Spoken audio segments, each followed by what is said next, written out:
Sir, last question મારે તમને એ પૂછવો છે કે જ્યારે વાત કરવામાં આવે વેઇટ લોસની, તો આજકાલ એવા કેટલા બધા લોકો અમે જોઈએ છીએ અલગ અલગ સોસાયટીમાં જ્યારે જતા હોય ત્યારે કે લોકોને એવો સવાલ થતો હોય કે ડાયાબિટીસ છે ક્યાંક ને ક્યાંક વેઇટ લોસની સાથે રિલેટેબલ છે કે નહીં.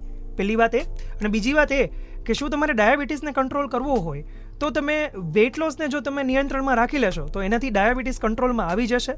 આ વાત સર કઈ રીતે રિલેટેબલ છે અને કઈ રીતે તમે એને કંટ્રોલ કરી શકો? ખૂબ જ અગત્યનો પ્રશ્ન પૂછ્યો છે રવિભાઈ તમે. જી સર. મોટાપો છે એ આધુનિક યુગની એક ચિંતાજનક મહામારી છે. બિલકુલ. બરાબર. અને આપણે જોવા જઈએ તો ડાયાબિટીસ ને મોટાપો એ બે કોઈ અલગ રોગ નથી, બે એકબીજા સાથે ઇન્ટરલિંક છે, કારણ કે એ બે વસ્તુ ઇન્સ્યુલિન રેઝિસ્ટન્સ સાથે જોડાયેલા છે. તો જે લોકો મેદસ્વી છે, મોટા છે, એ લોકોને જો અમુક માત્રાથી વધારે વજન ઘટાડી શકે છે તો ખાસ કરીને ભારતીયોમાં, કારણ કે આપણે જે પ્રકારની ઓબેસિટી જોવામાં મળે છે ભારતીયોમાં એ એબ્ડોમિનલ ઓબેસિટી છે, જેમાં વિસરલ ફેટ વધી જતા ઇન્સ્યુલિન સરખી રીતે કામ કરી શકતું નથી.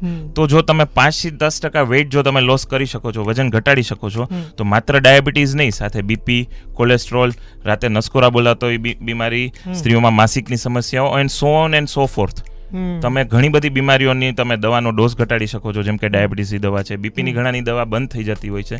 તો ડેફિનેટલી વેઇટ લોસ માત્રથી અનેક તમને એડવાન્ટેજ મળી શકે છે અને ડાયાબિટીસની સારવારમાં પણ ખૂબ જ મદદરૂપ થઈ શકે છે. જી મિત્રો, તો આ હતા ડૉક્ટર બ્રીચ થેલી. અને આમ જોવા જઈએ ને તો સાહેબે આજે આપણને જે વાત કરી છે ને એમાં કોઈ ફેન્સી વાત નથી કરી. સાહેબે કોઈ એટલી બધી લાઈફસ્ટાઈલ ચેન્જ કરવાની પણ વાત નથી કરી કે જે તમારાથી ના થાય. સાહેબે જે કીધું છે એ બધું જ પ્રેક્ટિકલ લાઈફમાં શક્ય છે એવું કીધું છે. એ પછી કદાચ નાનામાં નાના ઘરમાં રહેતા વ્યક્તિઓ હોય એમને પણ કામ લાગે એવું છે, અને તમે બહુ મોટા બંગલામાં રહેતા હોય તોય તમને કામ લાગે એવું છે. ઇન શોર્ટ, લાઈફમાં કોઈ પણ પ્રકારનો ચેન્જ હોય એ હોય છે બહુ સ્મોલ, બહુ નાનો હોય છે, પણ આ જે નાના નાના ચેન્જીસ જ્યારે ભેગા થાય ને ત્યારે એક બહુ મોટા રોગને, એક બહુ મોટા ડિસીઝને આપણે બધા સાથે મળીને ટાળી શકતા હોઈએ છીએ. બસ આ સમજવાની જરૂર હોય છે.